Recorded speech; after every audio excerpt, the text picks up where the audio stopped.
there's no point at all, in dreaming small. Hello everyone, welcome to Lucy's Light. We're doing a session today with Dr. Kathryn Mannix, all about end-of-life conversations, death and dying, and talking about this difficult subject and coming from two different perspectives, from the doctor, from the patient. Obviously, I'm Lucy Watts. I have a life-limiting illness and I'm about 10 years past my original prognosis, so I'm not doing too well. And we have Kathryn Mannix with us. Would you like to introduce yourself, Kathryn? Hello, I'm Kathryn. I used to be a palliative care doctor, and in fact I've recently gone back to work after retirement during the COVID epidemic. But I took early retirement to campaign for better public understanding and discussion of dying. And during that other life, I wrote a book called With the End in Mind, and that's led me to be invited places, including some conferences where I've bumped into the lovely Lucy. So that's how we know each other.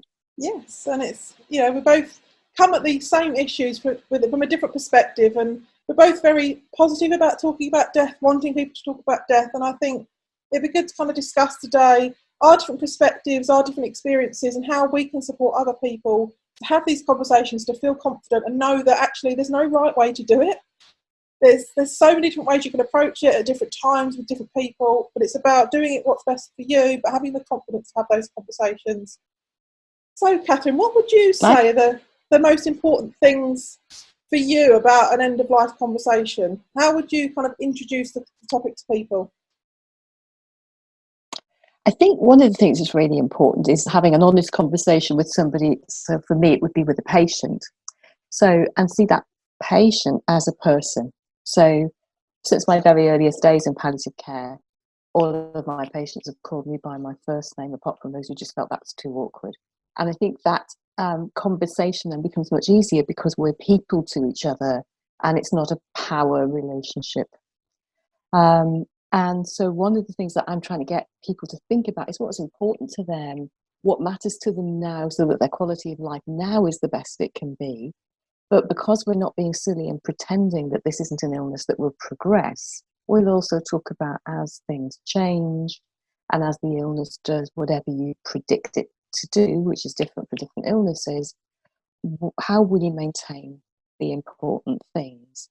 And what would that look like when we get towards the very last part of your life? And that conversation about the last part of your life is actually what we're talking about. People talk about dying. Well, that's going to happen one day. But on all the other days before that, the person will be living and will want to be living their best life in preparation for that last day. Yeah. So it's a little bit about dying, but it's an awful lot about not dying too, isn't it? And I guess that you found the same thing when you've been thinking about it. Yeah, so my end-of-life conversations were initially with a hospice nurse who came into our home, and I'd got to know her. She'd got a kind of a trust and worked with us. And she came with the end-of-life plan to have this conversation. And what surprised me when we did it was so much about life and living. Mm. And my perception before that was, we're going to talk about death. Well, actually, we were talking about living up to death and death. Yeah. And beyond even, because there's, I exist in a family, we all exist in communities, other people, that death carries on for those people you leave behind. And it was I often talk about it as a very liberating conversation. It was like, there was no elephant in the room anymore. I had the prognosis, we'd had it for a couple of years, but we didn't talk about death because no one gave us that permission to talk about death. It was not okay. And this hospice nurse, she came in and she talked to us. And I often recall that we did all the end-of-life planning. She wrote down all my things. She wrote down what I said and put it all in the plan. And before she left, she said to me, "So what do you want to do now?" And that was the first time in time I'd been really ill that anyone had ever asked what I wanted to do while I was living and while I was dying. And it was I didn't even know what to say. And then I had this unconscious kind of need to say I want to make a difference. And that's how I ended up in the work as a palliative care advocate, because that one person asked me what I wanted, and we talked about my wishes for life and death and where I want to be and what treatments I wouldn't want. But then it was suddenly like, well, actually, you're living up until you die. What do you do while you're living? And I often say that the years I've been dying have been the best of my life, because I've had a freedom that no stone is left unturned. I live my life to the fullest. I know what I want, and I live the purpose that matters to me. So it's interesting, isn't it, that when people have that conversation and they think like you did, oh, it's going to be a bit awkward, and maybe they worry about who should be in the room or who shouldn't be in the room when they're having that conversation, and then just feeling that sense of the weight dropping away that so many people have described to me. And I guess there are the other thing is, it's not our conversation, is it? It's not like a particular 20 minutes and oh, we've done it now.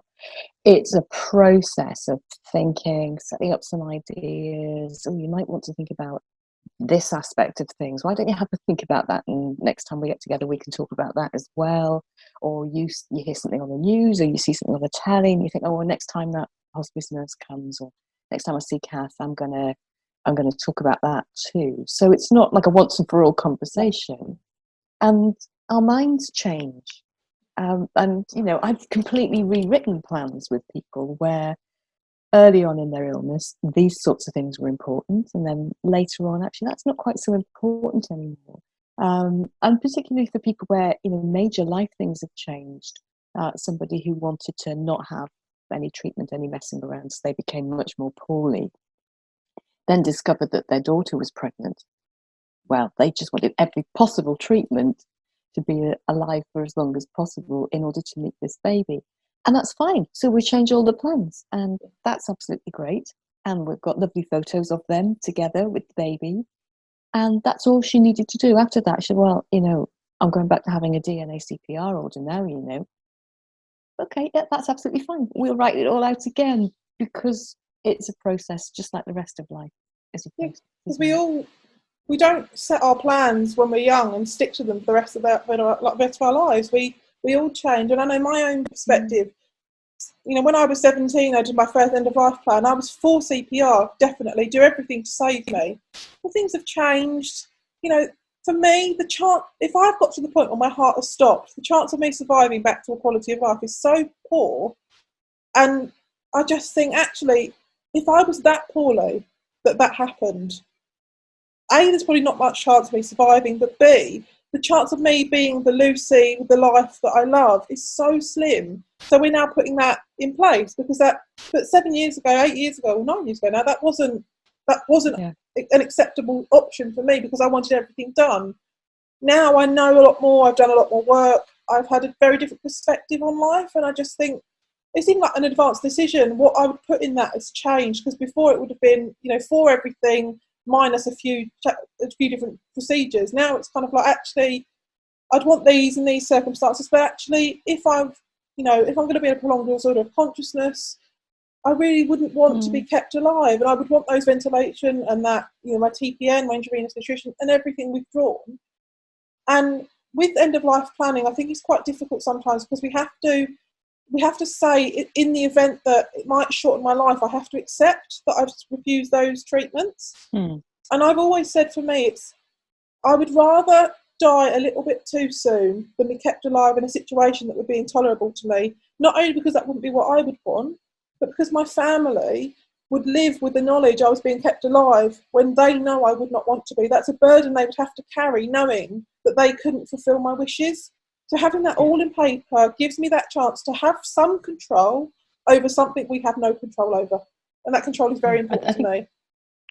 And that's really wise. I think one of the difficulties with the conversation is that there are people who are living with difficulties, lifelong difficulties and disabilities, who sometimes feel that because those conversations about, I wouldn't want to live with kidney dialysis, or I wouldn't want to live with a permanent ventilator, we have to be really careful that we're not saying, and people who do live like that, their lives are not worth living. That's absolutely not what we're saying, are we? We're saying that person has in some amazing way accommodated to living a life that they value, and that's wonderful for them. But actually, I'm not sure that if that happened to me, I would have the life expectancy to get my mind round that before I was going to be dying of my illness anyway. So I don't actually want to take that chance. It's about choice. Subtle conversation, isn't it? It is about choices. It's your personal choice for your life and your wishes. It's not about anyone else. This is about you.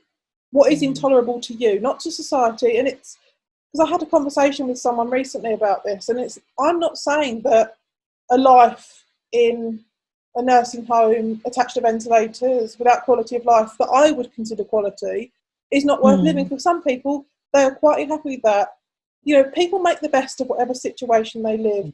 I, on paper, often say I look terrifying. You know, TPN, PEG, 2 stomas, I'm under palliative care, I'm wheelchair dependent, I spend most of my time in bed, I'm on loads of medications, everything's got to be intravenous because of intestinal failure. That looks terrifying to an uninitiated person.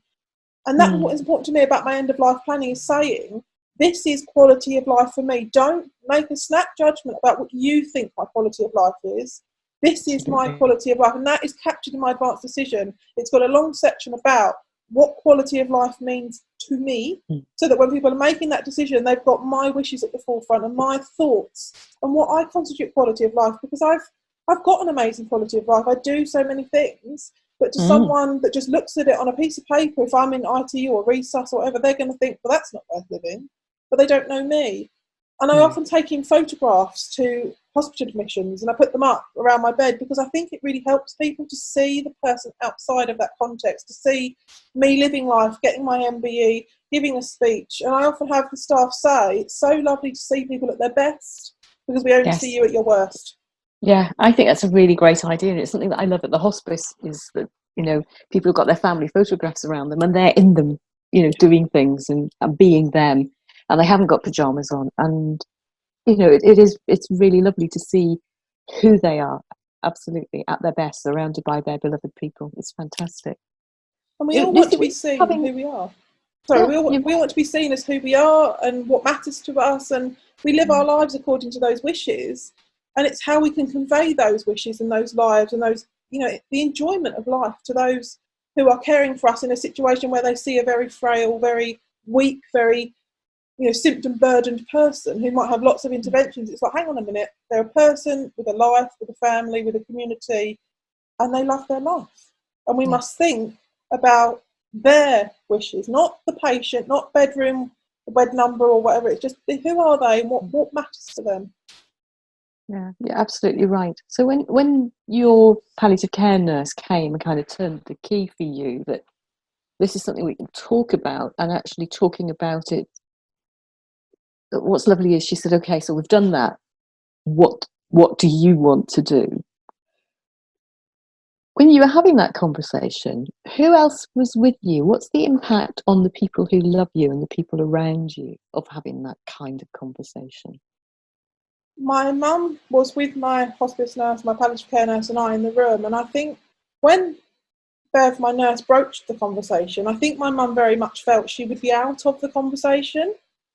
And it was me that said, and Bev said to me, who do you want to be here? And I just said, well, I want my mum to be here because she's my mum. We have that relationship, but I also wanted my mum to be privy to my wishes, because it's quite hard to start that conversation, and having that conversation with her there, although it's a conversation between me and my hospice nurse, my mum was bearing witness to that.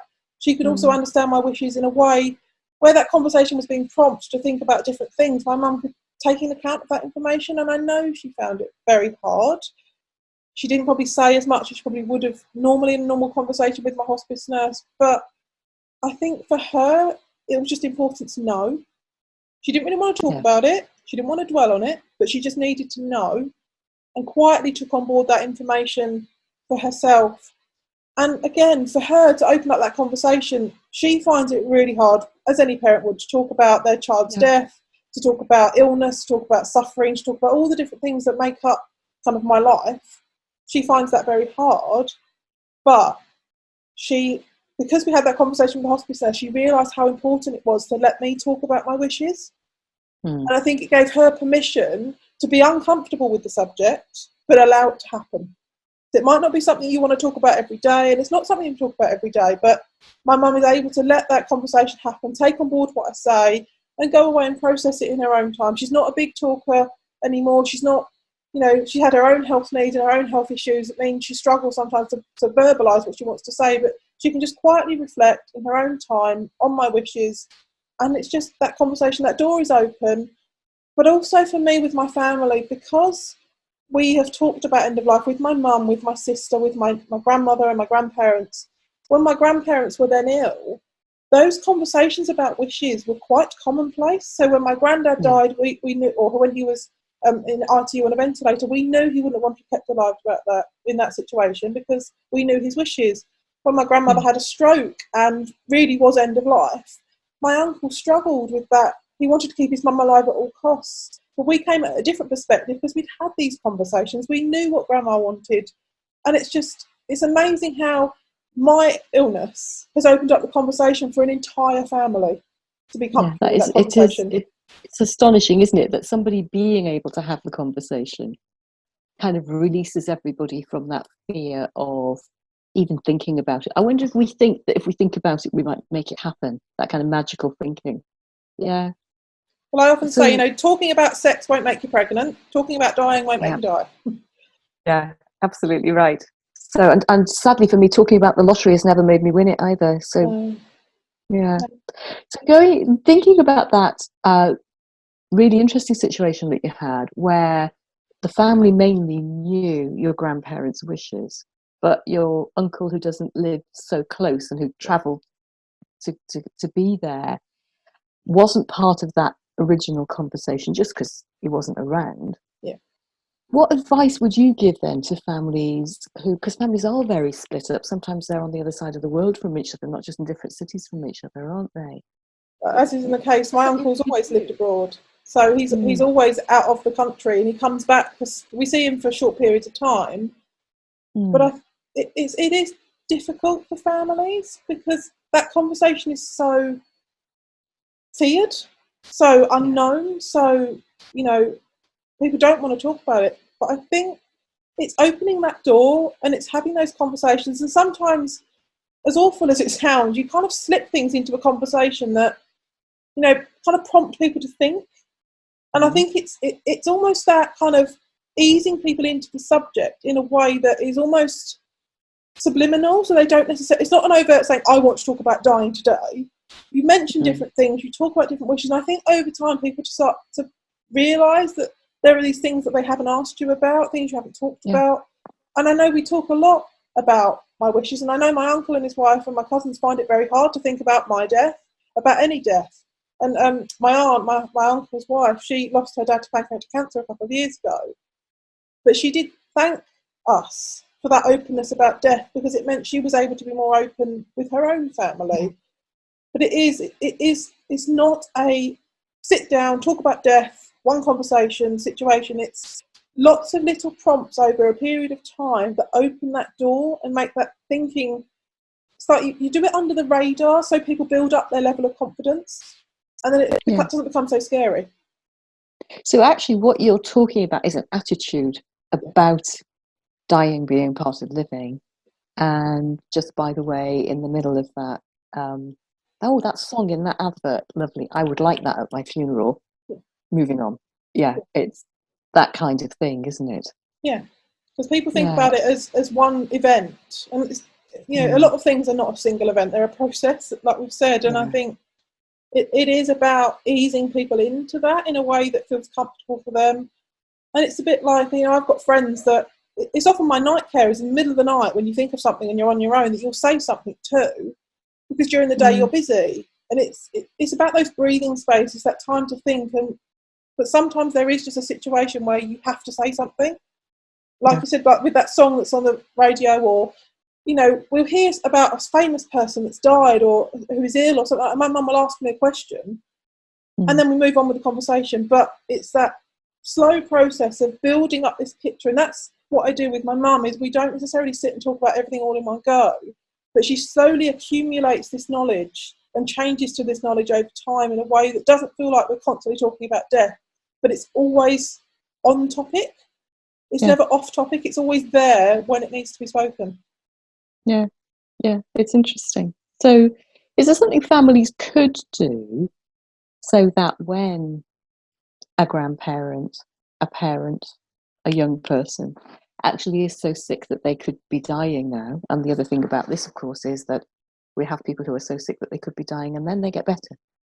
But we've got to make a series of decisions during that phase in case they're not going to get better. I know that your nurse would have written with you something like an emergency healthcare plan or a respect form, or varies depending on whereabouts you live, doesn't it?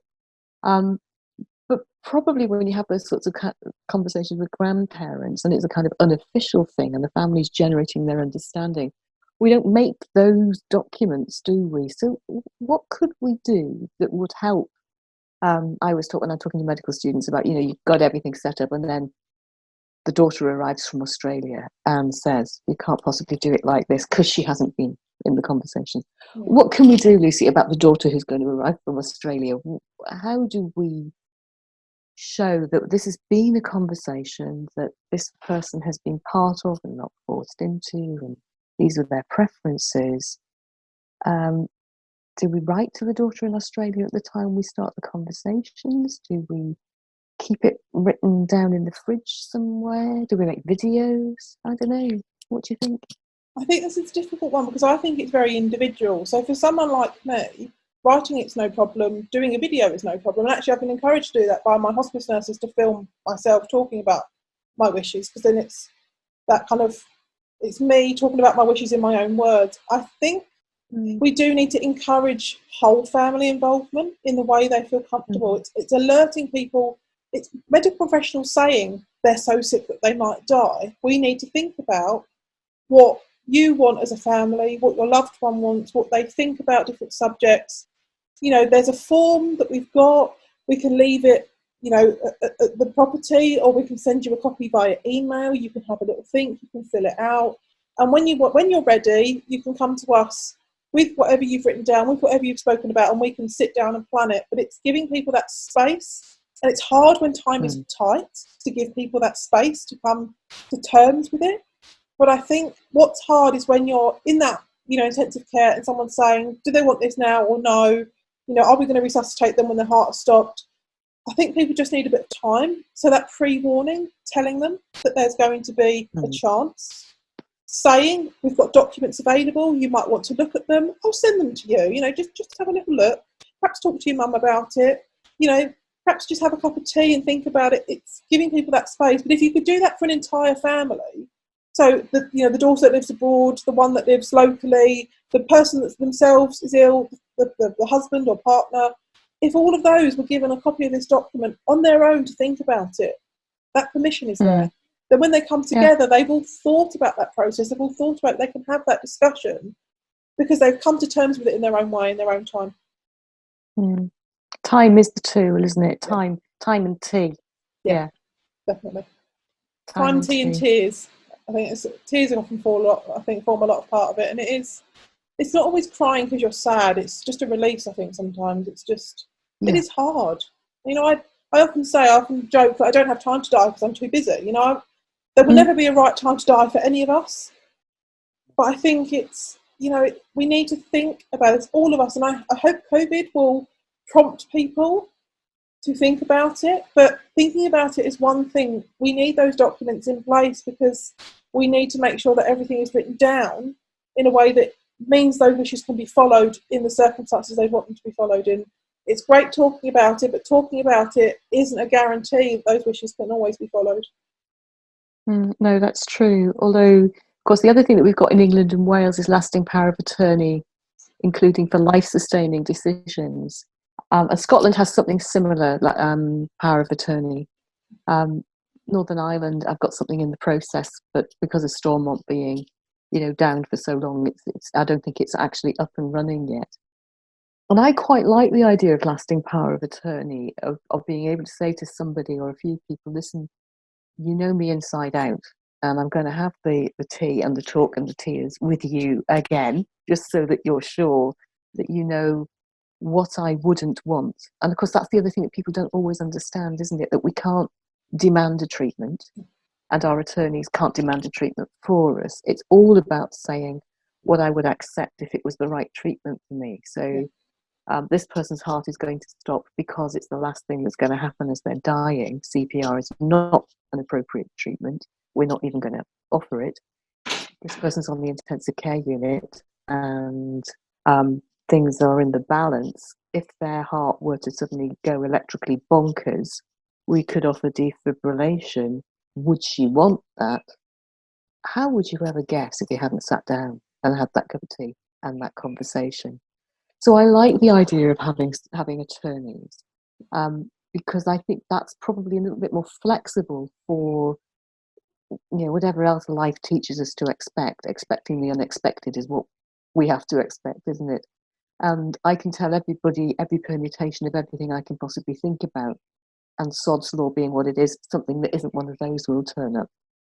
So I quite like the idea of having an attorney. Yeah. And I've put More, that in in fact, for me, place. I think. Yeah. I put that in place with my mum, who knows my wishes inside and out. But also, the thing that changed when my mum herself was ill with her brain tumour and the stroke and the epilepsy, that made me put my sister as a backup attorney, because I thought, goodness forbid that something happened to my mum. I don't want to be in a situation where, the power of attorney becomes almost invalid because that person's died and there's no backup. But my sister is the next best person who is best placed to speak to me. We don't have quite the same depth of relationship that my mum had. My sister doesn't have quite as much knowledge, but she does know me and what I class as quality of life. And I trust her to make those decisions if my mum wasn't able to make that decision. But obviously that changed it, because I thought, actually, appointing one person, but also thinking about if that person was no longer around, who would be the next best place? Who would only step in if that first person was not available. So I think having that backup plan is also very important, because, when you're grieving someone's death and they're your attorney, you're not going to think immediately, oh, I need to update my LPA. No, of course. No. Or even they're just too unwell to be your attorney at the moment. Yes. Or, so I'm with my brothers and sisters, we are attorneys for our parents, and the other parent is a co-attorney. We'll need international voting rights to ever reach a decision, because there are so many attorneys, but it means that everybody will process the information and reach a decision, and look after each other in the making of it, which I think is a nice way of doing it. And I've had quite a lot of patients who, rather than have a family member, have said, I don't think my family will be able to say no to treatments on my behalf. I think they love me too much. And even though they know that's what I want, if we were in an intensive care and they said, would she want a ventilator? And I don't want the ventilator, I don't think they'll be able to turn it down on my behalf. So I'm not going to put them in that position. I'm asking my friend, who happens to be, a nurse or a paramedic or somebody who knows this stuff, to be my attorney, and then my family can just be my family, and they don't have to make those decisions. And I think that's another interesting way of doing it. We're all different, aren't we?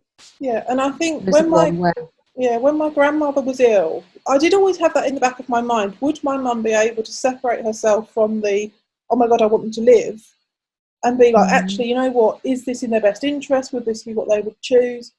When my grandmother had her stroke, and obviously we eventually chose to withdraw treatment after a couple of days, I saw my mum take on a role that she didn't want to fulfill, but was able to think not for herself, but for the individual. And that gave me confidence to think that actually she is able to say, as horrendous as it is, this is what my loved one would want. I want them alive, but this is what my loved one would want. And it gave me that confidence that she would be able to take that step back and do it.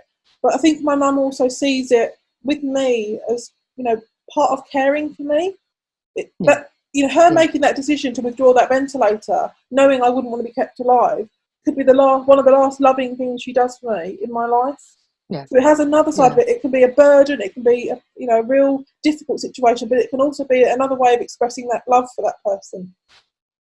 Yeah, I think you're absolutely right. And I think having the conversation with our loved ones is another act of love. And, Greg Wise, the actor and director, he talks about this. He wrote the book of his sister's blog that she was keeping while she was dying of breast cancer. And he says, talking about dying with your families is an act of love. And, letting them know what you would want. Because who knows who's going to be the sick person and who's going to be the person being asked about making the decision in any of our families. So we're giving each other a gift into our future, aren't we? That future you can thank future me for giving you this information, so that future you knows what future me wants. Exactly, because obviously I was always the one that was ill and who was going to lose my life. And then my mum, diagnosed with a brain tumour, benign, but in a very bad place. We thought, the surgeon was very much, we'll get the tumour out, get your mum back to normal, everything will be fine. 5 days in hospital, 6 weeks off caring. But then my mum suffered a brain hemorrhage. And then after that, a stroke. So she was lifeless in hospital, not expected to survive the night. Then when she did survive, it was very much, she's not going to be the person you love. She's not going to be able to care for herself. She's going to be very disabled. She might not be able to live at home. And they were very open with us about that. Fortunately, my mum survived. But it changed all of our perspective because, like you say, my death would be expected. If that was me on that operating table, if it was me in that ITU, that would not be unexpected. But we never expected my mum to be in that situation. And I praise her consultant because he really was wonderful with us. And I'd go into the hospital when my mum was in the neuro-intensive care. I'd buzz to get in, they'd come and let me in, they would move my mum's bed over, they even used to empty my catheter bag for me so that I didn't have to leave to get one of my nurses to do it for me. And it was just, and the consultant would spend 10 minutes trying to finish his round, he's busy, just talking to me. But I think it changed my perspective because obviously I wanted my mum to live. But I did have a conversation with my hospice nurse and she asked me, what would your mum want to be like? And I did say, my mum wouldn't want to live if she couldn't be functioning. And my mum has got lasting problems. She's made the most amazing recovery. I mean, you've met my mum, you wouldn't know anything has happened to her. But she can tell the difference. She knows she's not the same person and she has expressed if it wasn't for me, she wouldn't have wanted to live. But in a way, that's because she's had a bereavement for something that she's lost. So although she hasn't lost her life, she's lost part of herself. But I was in that situation where, am I going to be choosing to withdraw treatment? Am I going to have to return that favour in a way and be honest with myself to support my mum? Fortunately, we never had to make that decision. But it was another realisation, an opportunity to think differently about a situation. And I think that's it. You take those opportunities, you take those small prompts, you take those little things that happen, and you work with it. And I know for myself, I've survived so many times against the odds. Sepsis 14 times, post-op complications, all sorts of different things that really I shouldn't have survived, wasn't expected to survive. You become complacent. And I think it's making sure that you don't become complacent because, because I've got 100% survival rate so far, I'm not always going to have 100% survival rate. But it's trying to remind ourselves that we can't get complacent and we need to think about this. And with those changing of wishes, talking about different things, thinking about things in different ways and being open. And I think it is about being open. And you have to be vulnerable. People don't like being vulnerable. No, I think that's absolutely right. The other bit of that story that I am intrigued by and like to pick up a little bit on is the fact that when your mum was so sick that she could die or that she could be permanently, devastatingly incapacitated by what had happened to her, that the doctors were very upfront with you and they used that kind of language and you knew exactly what could be on the cards. And you and I both have met people in our campaigning where getting medical advisors to be that upfront can be very difficult, can't it? That in some way, I don't know, we don't want to give bad news or we don't want people to lose hope. I hear that a lot, or we mustn't let people lose hope. And I think it's partly about helping people to have appropriate hope, what to hope for. But I'm really, really interested in your take on what it was like to be given such candid information.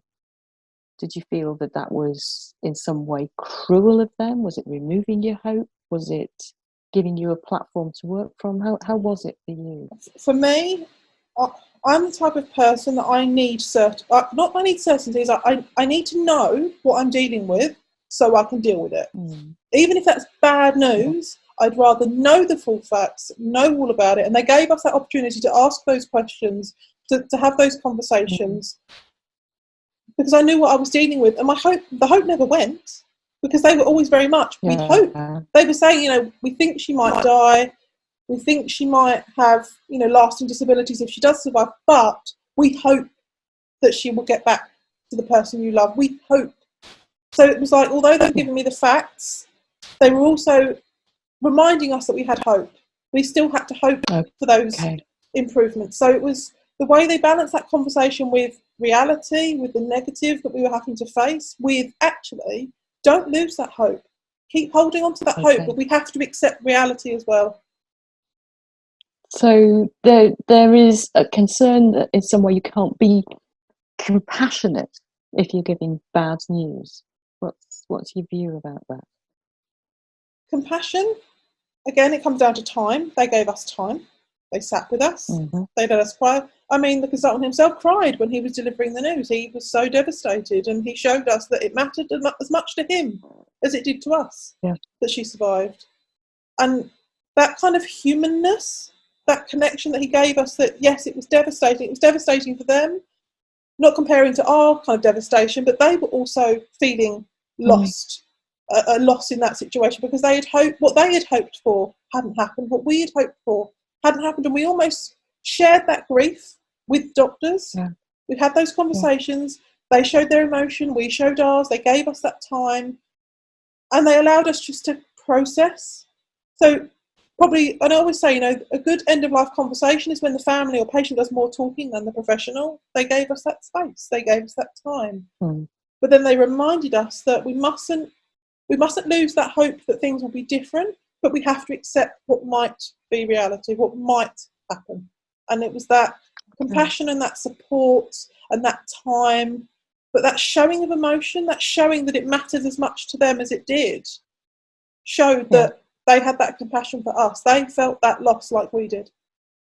Yeah, very, very important.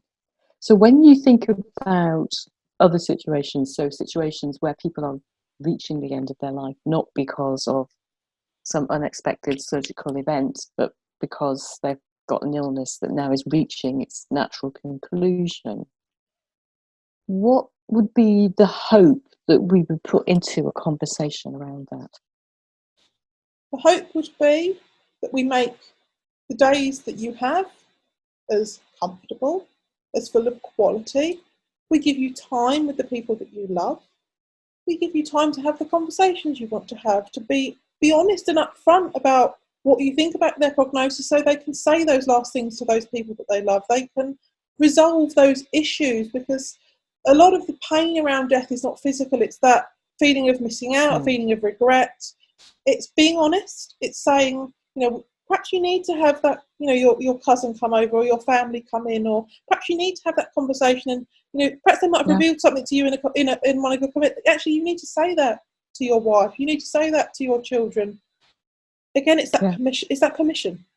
It's that permission to say it and the time to do it. And it's just being honest. I would hope that the people around me would say to me, "Look, Lucy, it's we're getting near the end now. You've had good innings. You've done very well for very long. What matters to you in the last couple of days?